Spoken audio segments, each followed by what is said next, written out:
Hello guys, and welcome. I'm Crowbar Zero, and today we're going to talk about Orb Devo. And you're like, Orb Devo? What is that? Because for a long time there's been a strategy called Devo, where you take down some of your stats, and in this case it is pretty similar, but you're actually reducing a few more stats, specifically for being able to get more coins from farming. And so if anyone wants to know the numbers on my personal experience and some other people's personal experience, generally you could probably look at, me and a buddy of mine have been playing around with this, and for him, he took his farming from about 20 billion coins up to 36 billion coins. And more recently, if I take the run all the way through, I'll be running out with about 44 billion coins, which is very, very nice. So I'm just going to show you where I am usually farming, and then obviously this is going to be very, very different from for everyone. So traditionally I would probably be doing most of my just full-on farming runs, maybe in like tier 9 or so. It gives you a good chunk of waves for me, of just extra time where I have all the perks active, getting the maximum possible coin bonus. But for Orb Devo, I'm doing it down in tier 6. Now, if you're a lot lower than me, maybe you're doing this all the way in tier 1. Whatever the case is, as long as it works for you, and it's great. So the key component for Orb Devo is you're going to want Black Hole. And specifically in Black Hole, you're going to want the research. I'll just pop up my Black Hole here so you can see. You're wanting the Black Hole coin bonus. Now, I don't even have this maxed. I could have it maxed and probably getting even more, but right now my research is kind of tied up. So if you have it all the way maxed out, you'll be getting even more benefit out of this.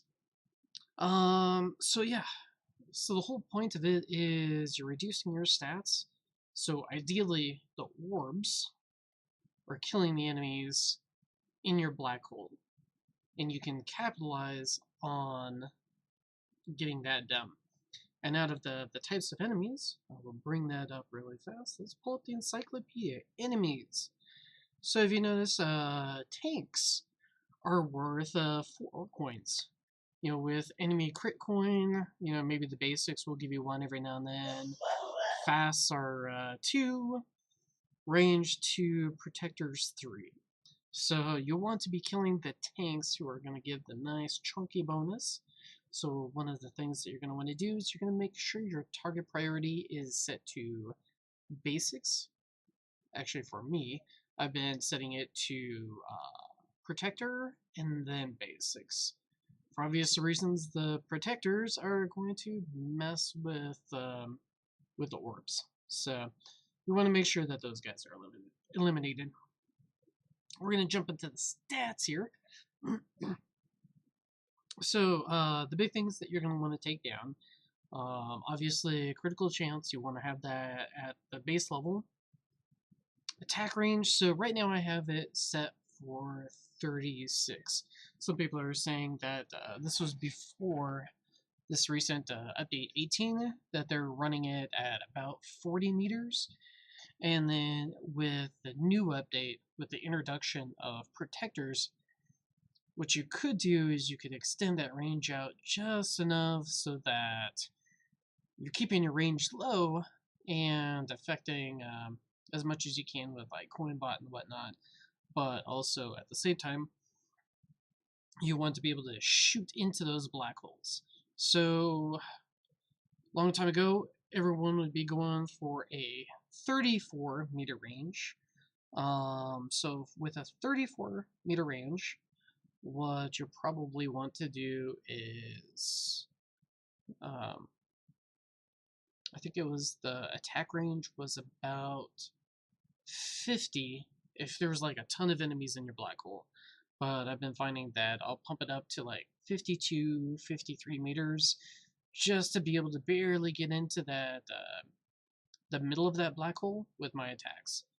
Hopefully your black hole isn't larger. If it's smaller, you might be able to operate everything at even a smaller range. So, the range is going to depend on everyone. For now, it looks like maybe actually having a smaller range on black hole might be ideal. You guys will have to play around with it. Let me know in the comments.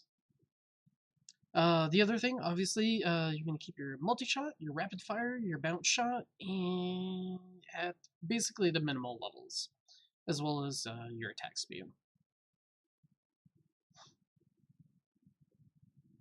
Next up, I usually start at 0% thorns as I go into the run. Sometimes I'll raise my attack speed, multi-shot, all of that, but I'll also raise thorns. So I'll raise thorns up to a maximum of 30%, and I usually gauge that by like how many basic enemies are clustering around my tower. If there's a ton of them, yeah, you can go ahead and throw a little bit in the thorns, and that's just going to chip away at those guys.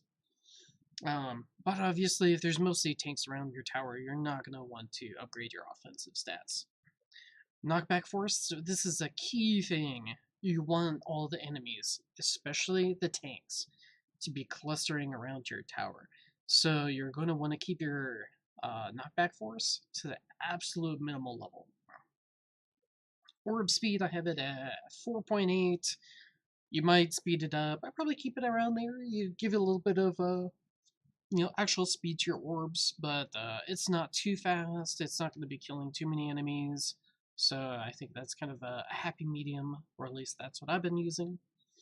Orbs, obviously you want to keep it at 0 to start, but with the orb speed, what I've noticed is if I pick up the 2 orb perks, if I need to pick them up. If I don't need to pick them up, then I won't, but chances are there's 2 orb perks, and that'll eliminate that from the pool, so it's a little bit easier to get some of the other things like coin bonus, reduced perk wave, all of that stuff.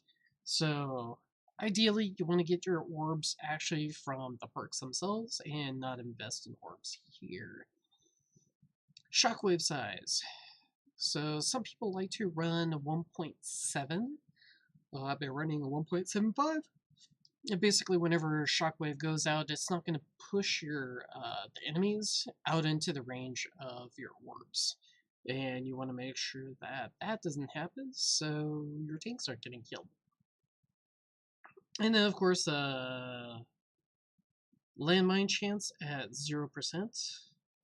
What is going on? I don't remember the damage on the landmines being that high. That must have been one of the new updates. Huh. Yeah, that's some pretty chunky damage. Cool. I did not know that they buffed the landmine damage that much. That's actually pretty wild. That's awesome. Yeah. So that's it for that. Over here, your upgrades. You're going to keep them all at 0% for the free upgrades.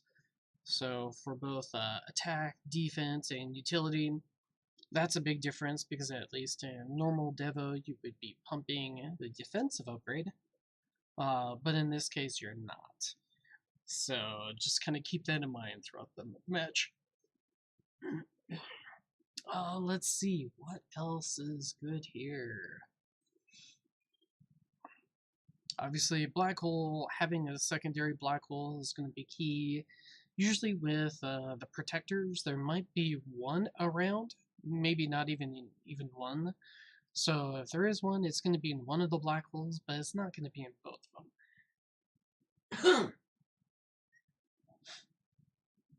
Other than that, I guess I could load it up and you'll see that I'm taking off a bunch of my ultimate weapons. I will leave Death Wave up, and for the first chunk of waves, I'll be mostly using like a normal Devo kind of strategy, but as the waves go up, Death Wave's damage is kind of on the low end compared to a lot of like where it probably should be. So yeah, so I'm not getting much in the way of kills with Deathwave itself, and then I start relying on more of the orbs to get the kills done. See that, there goes everything. But let's see. Fortunately, at this early of a wave, you're probably not going to get much as far as enemies actually clustering around your tower. Usually for the first section, I'll just kind of keep the range at a minimal. Hopefully try to collect up as many enemies as possible when the death wave goes out. One of the things that I'll also do is I'll look at the two between death wave and golden tower. I will time it so the death wave will go out, and then and I'll just try to change the timing so just a little bit after everything goes off, the death wave is going off. Also, one of the key things, if you do have golden tower, make sure the cooldown of both golden tower and black hole are the same. You want those things going off at the same time. Anyway, I think that's it for what I've got on this one. Happy farm. And obviously this is probably not much of a strategy that you're going to use if you don't have black hole, but if you do, I hope you enjoy it.